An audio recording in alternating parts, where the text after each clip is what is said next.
नमस्कार, आपण पाहत आहात न्यूज मराठी लाईव्ह आवाज महाराष्ट्राचा। आजची बातमी आहे मसूर कराड येथून। मसूर येथे ब्रह्माकुमारी संस्था यांच्या मसूर सेवा केंद्राचा 16वा वर्धापन दिन अत्यंत उत्साहात आणि आध्यात्मिक वातावरणात साजरा करण्यात आला। या सोहळ्यावेळी ब्रह्माकुमारी परिवाराचा विशेष सन्मान करण्यात आला। कार्यक्रमाला विविध सेवा केंद्रांच्या संचालिका, ब्रह्माकुमारी बहिणीभाई तसेच स्थानिक मान्यवर मोठ्या संख्येने उपस्थित होते। कार्यक्रमाच्या प्रमुख वक्त्या म्हणून आदरणीय राजयोगिनी ब्रह्माकुमारी नलिनी दीदी, मीरा सोसायटी पुणे येथून उपस्थित होत्या। मार्गदर्शन करताना त्यांनी सांगितले की मसूर सेवा केंद्राचा 16वा वर्धापन दिन ब्रह्माकुमारी माताजी साधक आणि सर्वसामान्य नागरिकांच्या उपस्थितीत मोठ्या आनंदात साजरा होत आहे। सेवा केंद्राच्या उभारणीसाठी ज्यांनी योगदान दिले त्यांना शिवबाबा नक्कीच फळ देतील असा विश्वासही त्यांनी व्यक्त केला। तसेच आजच्या धकाधकीच्या आणि ताणतणावपूर्ण जीवनशैलीत राजयोगाच्या माध्यमातून मन शुद्ध व पवित्र करून ईश्वरी मार्गाशी जोडले जाण्याचे आवाहन त्यांनी केले।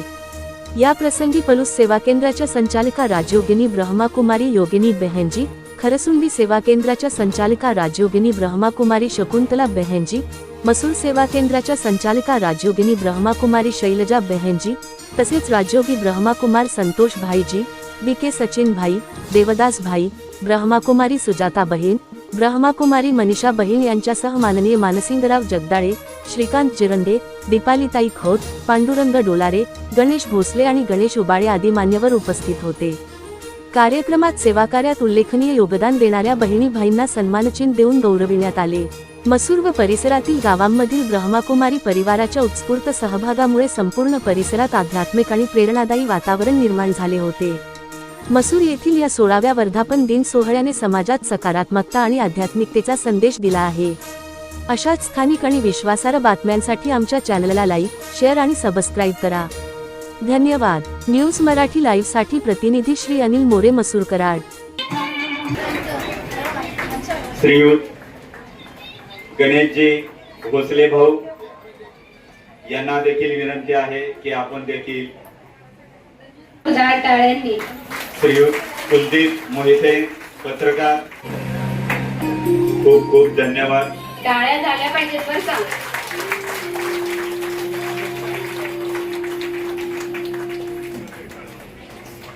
दैनिक प्रभातचे पत्रकार यांचं देखील खूप खूप धन्यवाद।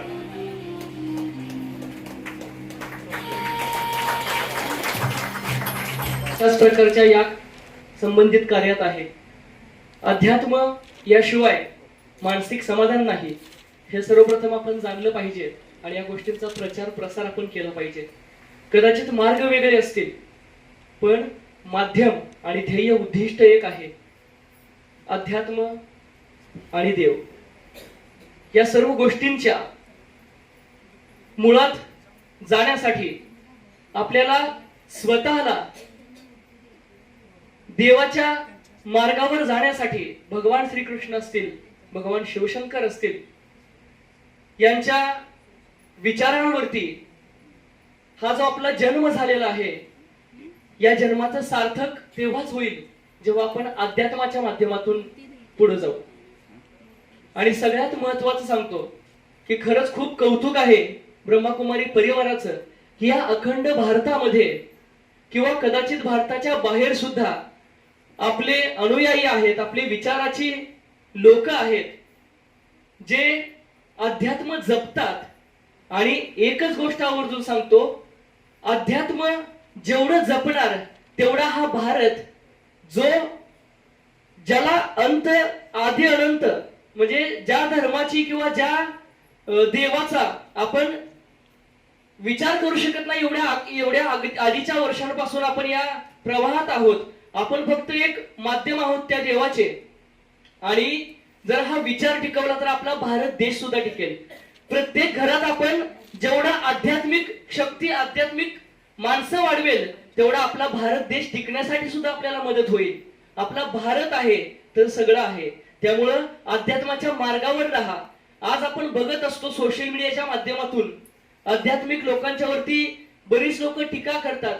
प्रत्येकाचा विचारसरणी प्रत्येकाची वेगळी असू शकते, परंतु आपण अध्यात्म कधीही सोडू नका. जेवढं तुम्ही अध्यात्माच्या मार्गावर राहाल तेवढी तुमची तुमच्या परिवाराची प्रगती होईल. त्यामुळं अध्यात्म हा एकमेव मार्ग आहे. परमेश्वरासाठी आपण या गोष्टी केल्या पाहिजेत. आपल्या स्वतःचा आत्मा शुद्ध पवित्र करण्यासाठी या गोष्टी केल्या पाहिजेत. एवढंच बोलतो आणि इथं थांबतो. धन्यवाद.